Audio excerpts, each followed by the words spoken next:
Hoje nós conversaremos sobre a fase da negação diante do luto.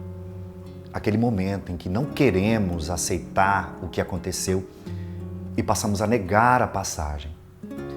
A morte pode revelar uma realidade que põe em evidência a relação que temos com a vida. O medo de perder alguém é também o medo do encontro que podemos fazer com a nossa essência mais profunda. Medo da solidão, da responsabilidade de cuidar de mim, das pessoas que estão à minha volta. O medo de admitir que eu posso fracassar e não saber como me perdoar. Esse medo pode me conduzir à negação.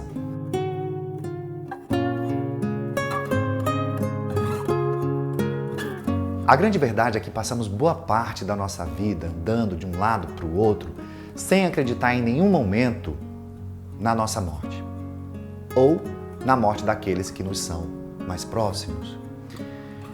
No fundo, nós estamos mais preocupados em dominar a morte do que compreendê-la. Eu posso até dizer que eu sei que eu vou morrer um dia, mas geralmente eu digo isso de forma inconsciente. E no fundo é uma admissão puramente intelectual, verbal. A doutora Ana Cláudia Quintana, no seu livro A Morte é um Dia que Vale a Pena Viver, fala que a nossa vida é feita de tantas histórias e vai chegar um dia em que eu vou ter que me perguntar o que eu fiz com a minha história. E pode ser um excelente motivo para você olhar para a sua própria vida. O Papa Francisco também nos diz que em cada grande história entra em jogo a nossa história.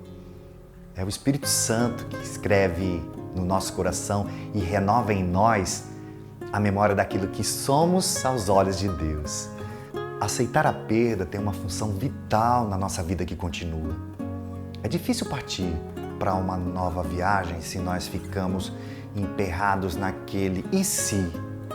É como se parássemos a nossa vida entre a expiração e a inspiração. Só que a morte nos pede para olhar para esse fim com clareza, porque de uma forma ou de outra nós vamos ter que atravessar esse espaço de transição. Nós podemos escolher a forma como queremos lembrar da pessoa que partiu. A pessoa vai continuar a fazer parte da nossa vida, até por causa de tudo aquilo que nós vivemos com ela. Ela é parte da nossa vida e sempre será. Só que o que tem que ficar conosco é a transformação das histórias que nós vivemos juntos.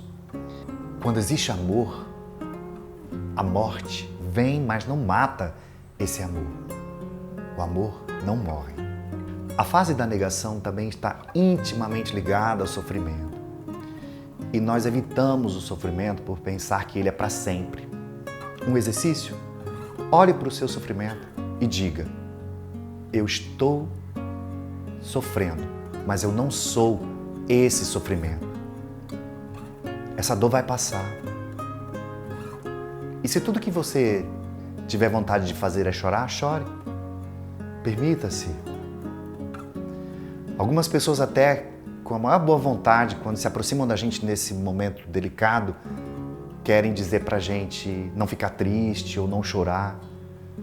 Mas a grande verdade é que a gente precisa entrar em contato com essa dor e aprender a ressignificá-la a partir daí. Esse pode ser o momento mais apropriado para que eu me conecte com o meu sentimento mais genuíno. Assumir o que eu sinto me coloca em sintonia com a minha verdade. A partir do momento em que eu aceito que eu não consigo mudar a morte, eu passo a perceber que ela é natural e pode representar até um empurrão para eu não parar diante dos tropeços ao longo da caminhada. Um olhar honesto para dentro de nós mesmos é uma contribuição para o nosso crescimento e maior amadurecimento. Não me deixe rezar por proteção contra os perigos, mas pelo destemor em enfrentá-los. Não me deixe implorar pelo alívio da dor, mas pela coragem de vencê-la. Não me deixe procurar aliados na batalha da vida, mas a minha própria força. Não me deixe suplicar com temor aflito para ser salvo, mas esperar paciência para merecer a liberdade.